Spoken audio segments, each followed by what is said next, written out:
महाराष्ट्र सरकारची कुठलीच नजर गेली नव्हती। विधानसभेमध्ये 2014 ते 2019 मध्ये मी आमदार असताना याच्याबद्दल म्हणजे आवाज उठवला। आपल्या मराठवाड्यातले लोक आपले आमदार खानदेशमधले आमदार यांना पण समजावून सांगितलं की आज महाराष्ट्रामध्ये फक्त सुरगाणा, पेठ, त्र्यंबकेश्वर ह्या तालुक्यामधून पश्चिमेकडे वाहणारं पाणी शिल्लक आहे। बाकी सगळं पाणी म्हणजे अडवलेलं आहे। पूर्वेकडे जाणाऱ्या गोदावरीच्या उपनद्या असतील किंवा इकडे गिरणा नदीच्या उपनद्या असतील या नद्यांवरती धरणं बांधलेली आहेत। तापीपासून तर शेवट नदी नर्मदेला जाऊन मिळते तिथपर्यंत धरणं बांधलेले आहेत।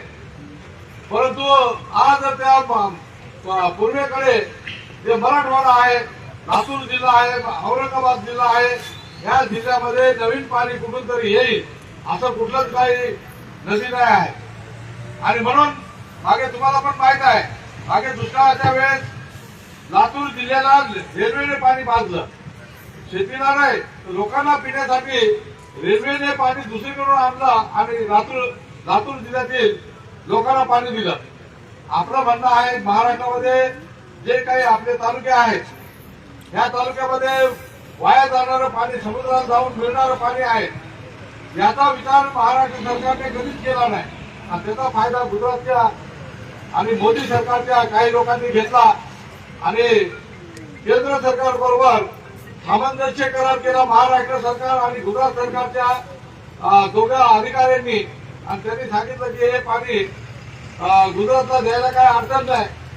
परंतु ते जेव्हा आम्ही विधानसभेमध्ये मांडलं की हे चुकीचं आहे, हे पाणी जर अडवलं तर इकडे कुठलाच काही धरण होऊ शकणार नाही। पेठमधून दमणगंगा जाते, पेठमधून इकडच्या बाजूला पार नदी जाते, ह्या पार नदीला मिळणारे इतर नद्या नाले आहेत, या नद्या नाले अडवायचा अधिकारच आपल्या महाराष्ट्राच्या अधिकाऱ्यांनी गुजरातला विकून टाकला होता। आणि म्हणून आपण ते थांबवलं आणि त्यांना सांगितलं, सर्व आपले मराठवाड्याचे आमदार, खानदेशमधले आमदार, त्यांना समजावून सांगितलं की एवढंच पाणी तुम्हाला मिळू शकतंय। आणि हे पाणी जर तुम्ही फुकट सोडून दिलं तर इथं आम्हाला नंतरच्या काळामध्ये पाझर तलाव पण बांधता येणार नाही। ते अडवायचं कारणच नाही। ते पाणी एकदा त्यांच्या मालकीचं करून टाकलं की ते पाणी तुम्ही अडवू शकत नाही। आणि ही घटना, ही बाब आम्ही महाराष्ट्राच्या विदर्भात आपल्या मराठवाड्यातल्या आणि खानदेशच्या आमदारांना सांगितलं आणि सगळ्यांनी मिळून मग नंतर आपल्या महाराष्ट्र सरकार पुढे हे सर्व मांडलं आणि त्यांनी मान्य केलं की हे महाराष्ट्राचं पाणी प्रथम महाराष्ट्राला दिलं जाईल आणि नंतर मग जे उरलेलं पाणी असेल ते गुजरातने घेऊन जावं।